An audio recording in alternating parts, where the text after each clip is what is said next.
ಯಾರ ಮೇಲೆ ಆರೋಪ ಮಾಡಿಲ್ಲ, ಮುಖ್ಯಮಂತ್ರಿಗಳು ಆರೋಪ ಮಾಡಿಲ್ಲ, ಯಾರು ಮಂತ್ರಿಗಳ ಮೇಲೆ ಆರೋಪ ಮಾಡಿಲ್ಲ, ನನ್ನ ಮತಕ್ಷೇತ್ರಕ್ಕೆ ಅನುದಾನ ಬರ್ತಾ ಇಲ್ಲ ಅಂತ ಮಾಡಿಲ್ಲ. ನಾನು ನಿಮ್ಗೆ ಇದೀಗ ವಿಡಿಯೋ, ನಾನು ಮಾತಾಡಿದ ವಿಡಿಯೋ ತೋರಿಸಿದ್ ನಿಮಗೆ. ಆದರೆ ನನ್ನ ನೋವ ವ್ಯವಸ್ಥೆಗಳ ಬಗ್ಗೆ ನೋವಾಗಿದೆ. ನಾನು ಸೀನಿಯರ್ 5ನೇ ಬಾರಿ MLA ಸೀನಿಯರ್ ಇದ್ದು ನನಗೆ ಏನೇನು ವ್ಯವಸ್ಥೆಗಳು, ಹೌದು ಅದು ನಿನ್ನೆ ಹೇಳಿದ್ದಕ್ಕೂ ಇವತ್ತು ಅದಕ್ಕೆ ನಾನು ಬದ್ಧನಿದ್ದೀನಿ. ಒಂದು ಸಮುದಾಯ ಭವನಗಳನ್ನ ವಿಶೇಷ ಫಂಡದಲ್ಲಿ ಮುಖ್ಯಮಂತ್ರಿಗಳು ಕೊಟ್ಟಂತ 25 ಕೋಟಿಯಲ್ಲಿ 13 ಕೋಟಿ ಸಮುದಾಯ ಭವನಗಳನ್ನು ಮತ್ತು 12 ಕೋಟಿ ರಸ್ತೆಗಳನ್ನು ತಂದೆವು. ಆ ಲಿಸ್ಟ್ ಕಳಿಸಿದಾಗ ರಸ್ತೆದು ಜಲ್ಲಿ ರೋಡ್ ತೆಗೊಳ್ಳಿಕ್ಕೆ ಬರೋದಲ್ಲ, ಮೆಟ್ಲಿಂಗ್ ಮತ್ತು ಅಸ್ಫಾಲ್ಟ್ ಅಷ್ಟೇ ಮಾಡಬೇಕು. ಅಂದ್ರೆ ಇದ್ದಂತ ರೋಡ್ಗಳನ್ನೇ ತಗೋಬೇಕು. ಹಳ್ಳಿ ಊಟ ನಮ್ಮಲ್ಲಿ ತೋಟಪಟ್ಟಿ ರಸ್ತೆಗಳು, ಜನ ವಸ್ತಿ ರಸ್ತೆಗಳನ್ನು ತಗೋಬೇಕು, ಅದು ಬರೋದಲ್ಲ. ಇದು ನೋವಾಗೋದಲ್ಲ. ಆಮೇಲೆ ಸಮುದಾಯ ಭವನಗಳನ್ನು ತಗೊಳಕ್ ಬರೋದಲ್ಲ. ಒಂದೊಂದು ಸಮಾಜದವರು ನಮ್ಮ ಏನಾದರೂ ಕಾರ್ಯಕ್ರಮ ಮಾಡಲಿಕ್ಕೆ ನಮಗೆ ಸಮುದಾಯ ಭವನ ಬೇಕು ಅಂದ್ರೆ ಹಳ್ಳಿಗಳಲ್ಲಿ, ನಿಮ್ಮ ಬೆಂಗಳೂರಲ್ಲಿ ಯಾರು ಕೇಳೋದಲ್ಲ, ಸಿಟಿಗಳಲ್ಲಿ ಯಾರು ಕೇಳೋದಲ್ಲ, ಹಳ್ಳಿಗಳಲ್ಲಿ ನಮ್ಮ ಸಮಾಜಕ್ಕೆ ಒಂದು ಸಮುದಾಯ ಭವನ ಕೊಡ್ರಿ ಅಂತ ಕೇಳ್ತಾ ಇದ್ದಾರೆ. ಹಂಗ 13 ಕೋಟಿ ರೂಪಾಯಿದು 72 ಸಮುದಾಯ ಭವನ ತಗೊಂಡು ನಾನು.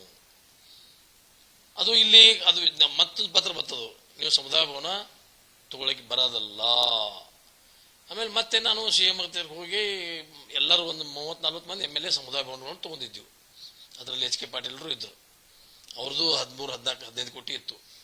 ಕೇಳಿದಾಗ ಇದು ವಿಶೇಷ ಫಂಡ, ಇದರಲ್ಲಿ ರೆಸ್ಟ್ರಿಕ್ಷನ್ಸ್ ಹಾಕ್ಬೇಡ್ರಿ, ಟರ್ಮ್ಸ್ ಅಂಡ್ ಕಂಡೀಷನ್ಸ್ ಹಾಕ್ಬೇಡ್ರಿ, ಇದಕ್ಕೆ ವಿಶೇಷ ಅನುದಾನದಲ್ಲಿ ಅದಕ್ಕೆ ರಿಯಾಯಿತಿ ಕೊಡ್ರಿ ಮತ್ತು ಅದನ್ನು ಅಪ್ರೂವಲ್ ಕೊಡ್ರಿ ಅಂತೇಳಿ ನಾನು ಒಂದು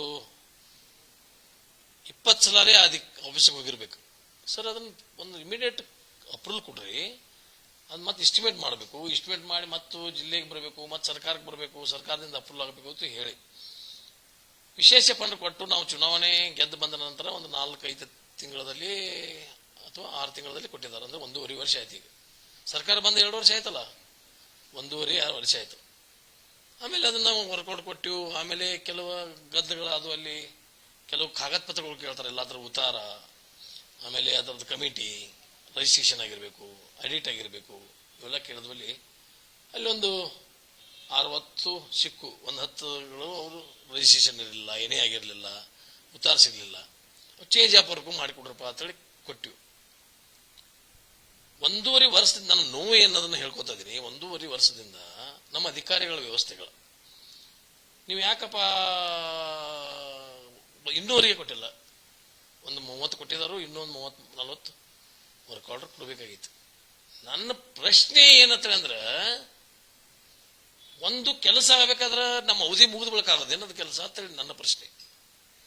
ಆಮೇಲೆ ನಾನು ನಿನ್ನೆಯಲ್ಲಿ ಒಂದು ಬೇರೆ ಕಾಂಕ್ರೀಟ್ ರಸ್ತೆ, CC ರಸ್ತೆಗಳನ್ನ, ಒಂದು 3 CC ರಸ್ತೆಗಳನ್ನ ಮೇನ್ ರೋಡ್ ಬಿಟ್ಟು ಒಳಗಡೆ 3, ಒಂದು ಓಣಿಲಿ ಒಂದು ಓಣಿಲಿ ಹಿಂಗ